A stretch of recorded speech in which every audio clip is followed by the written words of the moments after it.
AP ఎన్నికల్లో BJP ఏ పార్టీతో కలిసి నడుస్తుందన్న దానిపై క్లారిటీ లేకుండా పోయింది. బీజేపీతో పని లేకుండానే జనసేన అధినేత టీడీపీతో పొత్తు ఖాయం చేసుకుంది. ఒకప్పుడు కమలంతో పొత్తు కోసం ఎదురు చూసిన ఆ రెండు పార్టీలు ఇప్పుడు అసలు అటువైపే చూడకుండా సీట్లు సర్దుబాటు చేసుకుంటున్నాయి. ఇలాంటి పరిస్థితుల్లో బీజేపీ రాష్ట్ర అధ్యక్షురాలు పురంధేశ్వరి స్టాండ్ ఇచ్చే ఎన్నికల్లో ఎలా ఉండబోతోంది? కమలనాథులు టీడీపీ జనసేనల కూటమిలో కలవకపోతే చంద్రబాబు మరదలు పురంధేశ్వరి ఆయన్ని పొలిటికల్ గా ఎలా ఢీకొడతారనేది చర్చనీయాంశంగా మారింది.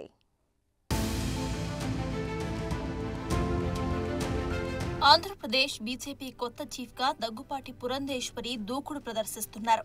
అధికార వైసీపీపై నిప్పులు చెరుగుతున్నారు. అధ్యక్షురాలిగా తన తొలి ప్రసంగంలోనే జగన్ సర్కారుపై తీవ్ర విమర్శలు గుప్పించారు. అయితే ఇప్పటి వరకు టీడీపీపై మాత్రం ఆ స్థాయిలో విమర్శలు చేయటం లేదు. దగ్గుపాటి పురంధేశ్వరి ఎన్టీఆర్ కుమార్తెగానే ఆమె పేరు పరిచయమైన రాజకీయ అనుభవం, పనితీరు కారణంగానే తనదైన ముద్ర వేసుకోగలిగారామె. రాష్ట్ర విభజన తరువాత కాంగ్రెస్ నుంచి బీజేపీకి మారిపోయినా కూడా అక్కడ తన స్థానాన్ని గౌరవప్రదంగానే కొనసాగిస్తూ వచ్చారు. అయితే కాంగ్రెస్ తో పొలిటికల్ ఎంట్రీ ఇచ్చినప్పటి నుంచి రాజకీయ పరంగా ఆమె కరుడుగట్టిన చంద్రబాబు వ్యతిరేకిగా ముద్ర వేయించుకున్నారు. ఆమె భర్త మాజీ మంత్రి దగ్గుపాటి వెంకటేశ్వరరావు సైతం చంద్రబాబుపై వ్యతిరేకంతోనే వైసీపీ బాట పట్టారు. ఇప్పుడాయన ఆ పార్టీలో కూడా సైలెంట్ అయిపోయారు. అలాంటిది ఇటీవల కాలంలో పురంధేశ్వరి టీడీపీ పట్ల ఒకంత సానుకూలతతోనే మాట్లాడుతున్నారు. స్కిల్ డెవలప్మెంట్ కేసులో సిఐడి అధికారుల వ్యవహారం అనుమానాలకు తావితీస్తోందని ఆమె గతంలోనే అన్నారు. టీడీపీ అధినేత చంద్రబాబు అరెస్టుపై స్పందించిన ఆమె నైపుణ్యాభివృద్ధి శిక్షణకు అవసరమైన సౌకర్యాలు స్కిల్ కేంద్రాల్లో కల్పించినట్లుగా తమ పరిశీలనలో ఉందని పేర్కొన్నారు. కేసు విచారణలో భాగంగా రాష్ట్రంలో ఉన్న ఏ ఒక్క స్కిల్ డెవలప్మెంట్ సెంటర్ అధికారైనా స్పందించారా అని పురంధేశ్వరి ప్రశ్నించారు. అందువల్లనే చంద్రబాబును అరెస్టు చేసిన తీరుపై తాము ప్రశ్నిస్తున్నామని ఆమె స్పష్టం చేశారు. తరువాత చంద్రబాబుకు బెయిల్ రావడాన్ని ఆమె స్వాగతించారు. విచారణ జరపకుండా అరెస్టు చేసిన విధానాన్ని తప్పుపట్టిన ఆమె ఎఫ్ఐఆర్లో పేరు లేకుండా అరెస్టు చేసిన విధానం కరెక్ట్ కాదని వ్యాఖ్యానించారు. జనసేన తమ మిత్రపక్షమే అంటున్న పురంధేశ్వరి టీడీపీతో పొత్తు విషయమై ఢిల్లీ పెద్దలు నిర్ణయిస్తారని చెబుతున్నారు. అంతేకాని గతంలో సోమువీర్రాజు వంటి నేతలు టీడీపీతో పొత్తు ప్రసక్తే ఉండదని ప్రకటించినట్లుగా ఆమె మాట్లాడటం లేదు. ఒక మరదలిగా తన బావ చంద్రబాబుకు అనుకూలంగా పురంధేశ్వరి చేసిన వ్యాఖ్యలు ఆమె వ్యక్తిగతమో లేక పొత్తులను దృష్టిలో పెట్టుకునో కానీ ఒకవేళ బీజేపీ ఒంటరిగా ఎన్నికల బరిలోకి దిగితే ఆమె స్టాండ్ ఏంటి అనేది ఆసక్తికరంగా మారింది. రాజకీయంగా ప్రతిపక్ష నేత చంద్రబాబు నాయుడుతో ఆమె వైఖరి ఎలా ఉండబోతోంది, టీడీపీని ఆమె ఎలా డీల్ చేస్తారు అనేది చర్చల్లో నలుగుతోంది. మరోవైపు ఒకప్పుడు బీజేపీతో పొత్తు కోసం ప్రయత్నించిన చంద్రబాబు అటువైపు చూడటం లేదు.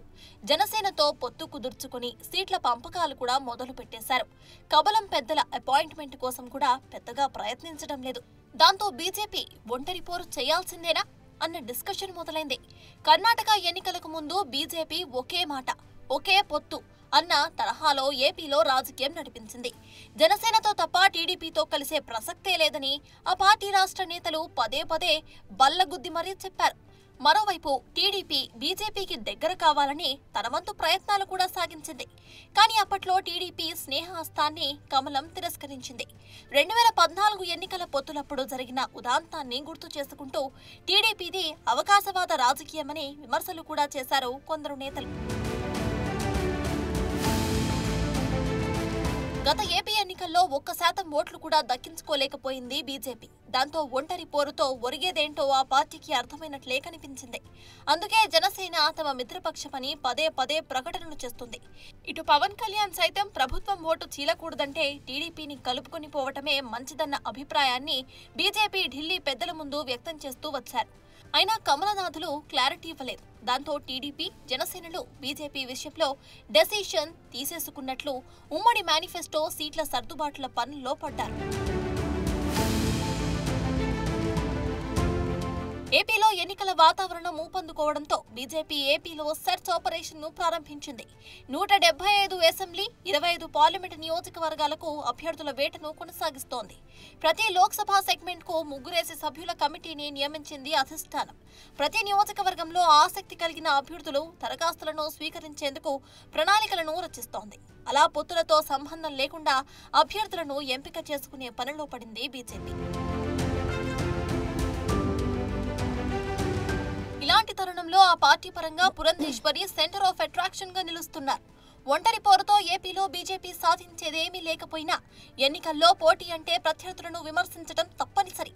ఆ క్రమంలో పురంధేశ్వరి టీడీపీ అధినేతను కూడా టార్గెట్ చేయాల్సి ఉంటుంది. చంద్రబాబు అరెస్టుపై ఆయనకు సానుకూలంగా మాట్లాడిన ఆమె రేపు ఎన్నికల ప్రచారంలో ఏమని విమర్శలు గుప్పిస్తారు, ఎలాంటి ఆరోపణలు చేస్తారు అన్నది ఆసక్తి రేపుతోంది. మొత్తం మీద బావా మరదళ్ల పొలిటికల్ రగడ ఎలా ఉండబోతోంది అనే దానిపై పొలిటికల్ సర్కిల్స్ ఇంట్రెస్టింగ్ గా ఎదురు చూస్తుంది.